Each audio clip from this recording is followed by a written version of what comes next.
Mr. Chairman, thank you very much, and Director Mulvaney, thanks very much for being with us this morning.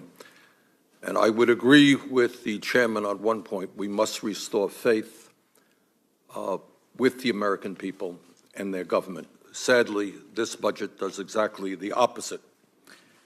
The Trump budget that was introduced this week constitutes a massive transfer of wealth from working families, the elderly, the children, the sick, the poor, the most vulnerable people in our country to the top 1%.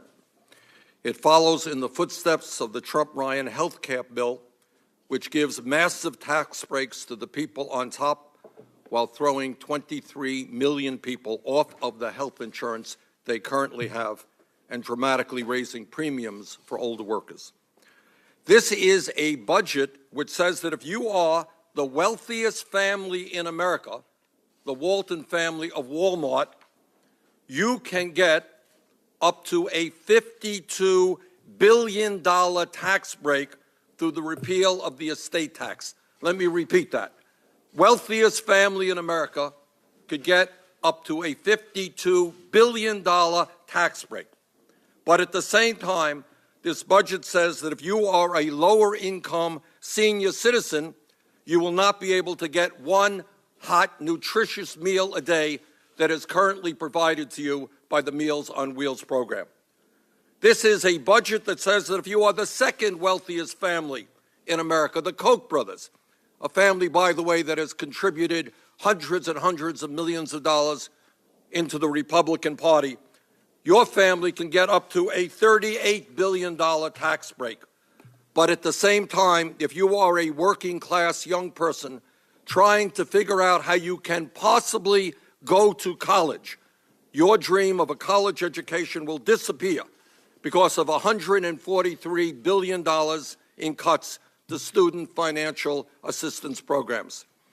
This is a budget which says that if you are a member of the Trump family, you may receive a tax break of up to $4 billion, but if you are a child of a low-income family, you could well lose the health insurance you currently have through the Children's Health Insurance Program and massive cuts to Medicaid.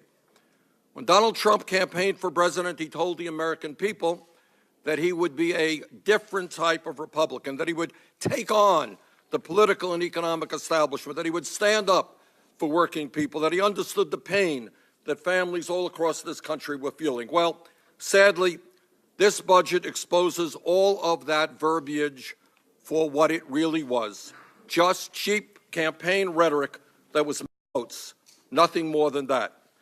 At a time when the very rich are already getting much richer, while the middle class continues to shrink, this is a budget of the billionaire class, by the billionaire class, and for the billionaire class. This is a budget which will make it harder for our kids to get a decent education, harder for working families to get the health care they desperately need, harder to protect our environment, and harder for the elderly to live out their retirement years in dignity. This is not a budget that takes on the political establishment. This is a budget of the political establishment. This is the Robin Hood principle in reverse. You take from the poor and you give to the very rich.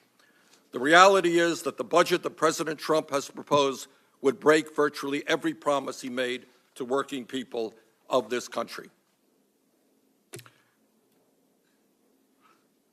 Among many other promises that it breaks is not only massive cuts to Medicaid, but cuts to Social Security. This budget would make massive cuts to Social Security for people who have severe disabilities, children who have lost their parents, and the poor. And Director Mulvaney, please don't tell me that Social Security Disability Insurance Program is not part of Social Security. Let's be clear. Social Security is not just a retirement program. It is an insurance program that protects millions of Americans who become disabled or lose their parents at a young age. The chairman said we have got to restore faith with the American people. He's exactly right. The way to do that is to totally reject this budget and create a budget that works for working families in this country, not just the billionaire class. Thank you, Mr. Chairman.